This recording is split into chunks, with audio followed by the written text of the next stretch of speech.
So what's your call in terms of the range and how that plays out in your supply and demand scenario? Well, if you look at this market today, it's tight.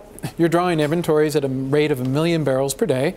The market is backwardated. In fact, that point about the fundamental physical market has to drive the paper market, dated Brent drove paper Brent higher. And you can see it and look at the spreads. We're getting more backwardated. So you have a really tight market today.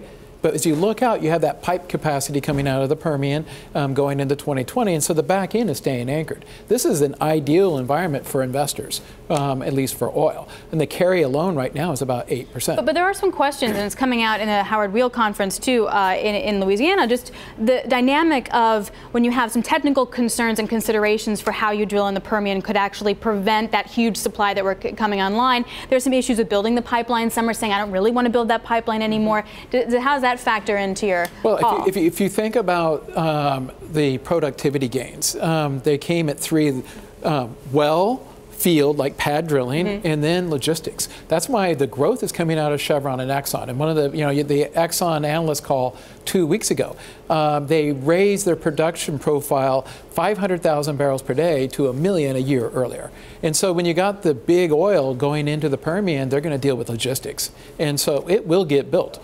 We will see that type of growth going forward.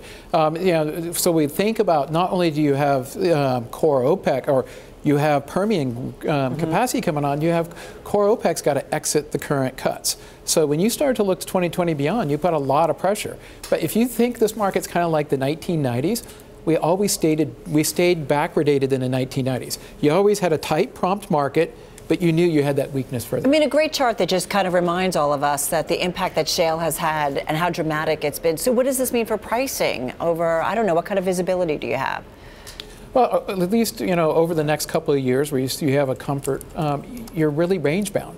The low end, if something bad happens, you go down and probably test 45 to 50. Yeah. You get really tight like we did last year, which you could see again this year, go up in that 75 to 80 range. I always wonder, Jeff, what that means then for future investments and future production. These guys have to make their investments. They've got to spend their money ahead of time before the payoff. So what does it mean for that? Well, investment is down. Alex and I were talking before the show here about big oils becoming big energy. Yeah. Because of decarbonization, you're not seeing the investment that you historically would in dirty products, oil included.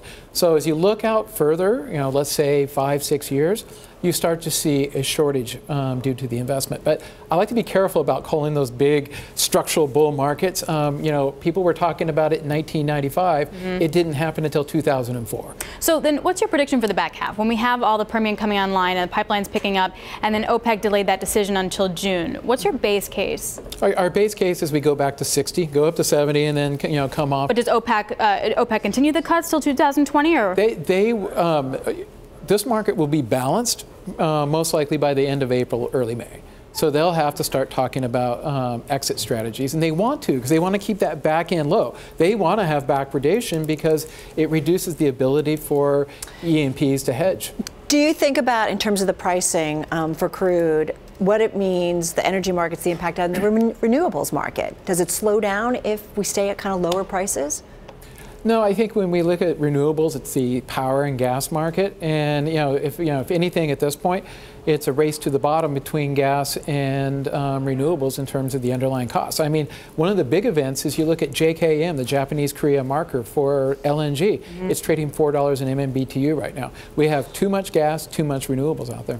Yeah, and that's going to hurt competitiveness for U.S. LNG too. So the key, though, to the back half of the year in your call has to do, I'm sure, with what's going to happen with Iran. If you come inside the Bloomberg, it shows exports really diving after those sanctions. We don't know about the waiver situation. How do you factor that into your balance call? Well, we see Iran coming off about another 300,000 barrels per day. It's running around 1.45. You lost 200. But let's look at North Korea, Iran, and Venezuela. Which of those three does the current administration have the best chances of forcing a regime change? Venezuela. I think they'll concentrate more of their effort there. Now, the headline reduction in the waivers come this May will likely be much larger because countries like Italy are not using them. Right. And places like Japan are already cutting off their imports of the Iranian oil. So we're comfortable with that 300,000 number. Headline number we may be bigger, but we think the administration is going to focus on Venezuela.